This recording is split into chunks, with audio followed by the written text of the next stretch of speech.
I've been using the iPad Pro a lot more for gaming recently, and I've slowly been working through a number of titles, and I wanted to make this video to share with you the ones that I've really been enjoying and that I genuinely think are worth checking out. It is worth me mentioning before we get started that I obviously haven't tried out every game out there, so this list is going to be subjective. So if I don't mention your favourite game, it doesn't mean that I don't like that game, it means I probably just haven't got around to trying it out yet. This list is in no particular order, so let's get started with my first recommendation, which is Sayonara Wild Hearts. You have to play this game. I've experienced very few like it, and it feels truly unique. At its core, Sayonara Wild Hearts is a rhythm action game, akin to the Audio Surf series, but comparing it to that is really a bit of a disservice. The game is a combination of quick time events, arcade style shooting, and just beautiful animation. It feels like you're taking part in an extreme psychedelic music video, and the story intertwined with it all is interestingly told. If you're not blown away by the visual style, the music should hook you in. It's an electronic blend of dance and pop with some genuinely great hooks. I love this game. Some levels are so extreme and crazy to watch, I found myself replaying them again and again just because they're so much fun.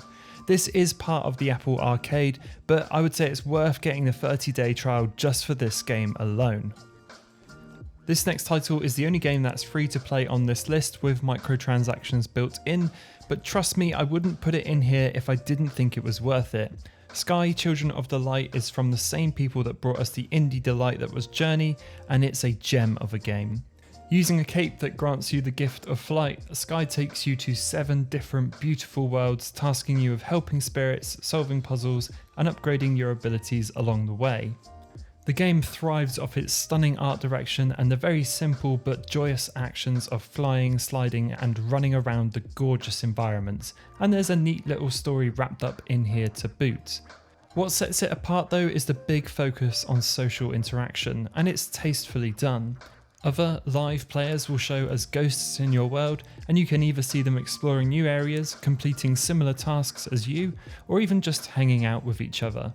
You can't simply chat like you're used to though, you'll have to use a combination of emotes, candle offerings, and even hand-holding to make new single-serving friends to unlock new areas and discover new things. When it pays off, it's a great feeling to solve some of the world's mysteries with your new fleeting friends, and these moments quickly become the very best Sky has to offer.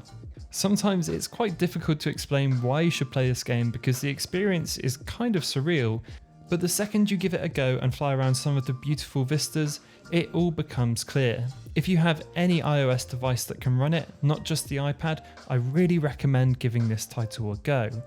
It might be easy to see the graphical style and write this off as just another indie game, but seriously, Hyperlight Drifter is so worth a look. I played through this game on my PC first, and I really loved it.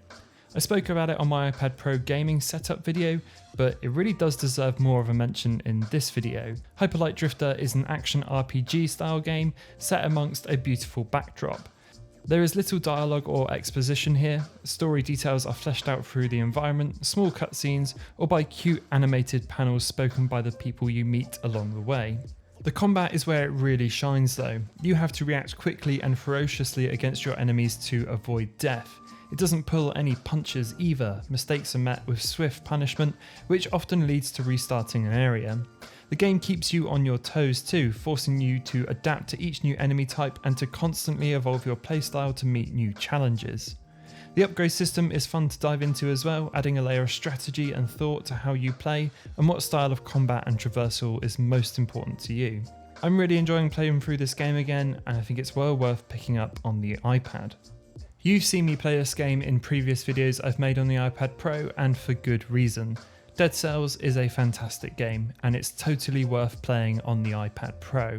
If you're like me and you have fond memories of playing through Castlevania and Mega Man style games, then Dead Cells is a really easy recommendation.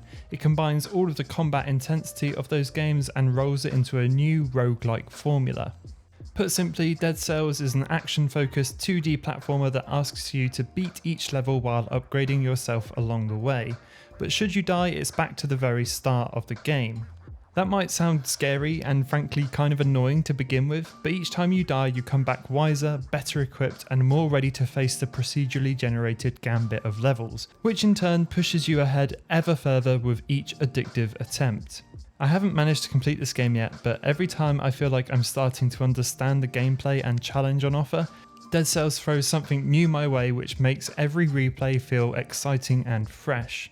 If you like amazing sprite animations and fast-paced brutal combat, you're gonna love Dead Cells. The last game I wanted to mention for this list is Pascal's Wager. If you're looking for some Soulsborne on the go, then this game is most likely going to be the one to scratch that itch. There's heavy inspiration from the Soul series here, from the look down to the gameplay, and for the most part it holds up pretty well. I haven't dived too far into it yet, so my apologies if I'm missing out on meaningful content, but most things you'd want from those styles of games are here: maze-like levels, high difficulty, and wonderfully brutal boss fights. There's also some nice features that separate it apart too. As the adventure progresses, you get access to new characters with different playstyles. There's a sanity meter which affects gameplay, and most of all, I really appreciate being able to keep track of side quests within the menu. It's not going to blow you off your feet, but if you're looking for a Souls-like on the iPad, this is as close as you're going to get. So those are the list of games which I really think are worth your attention. If you're sitting there wondering where Fortnite or Minecraft or Call of Duty Mobile are, well, you don't need me to recommend those games because you already know about them. What I can say is I have played all of them and they all run particularly well on the iPad Pro. I'm also aware that Grid Autosport is supposed to be a really good racing game, and a lot of people in the comments have said I should try that one out, but to be honest, I don't really like racing games that much. And I didn't want to spend money on it knowing that I probably wouldn't like it from the outset. But if you do like racing games, I'm sure that one's really worth checking out. As ever, I'm always on the hunt for the next game I should try out, so if you guys have got any recommendations, then please let me know in the comments below and I'll try and get round to giving those games a go.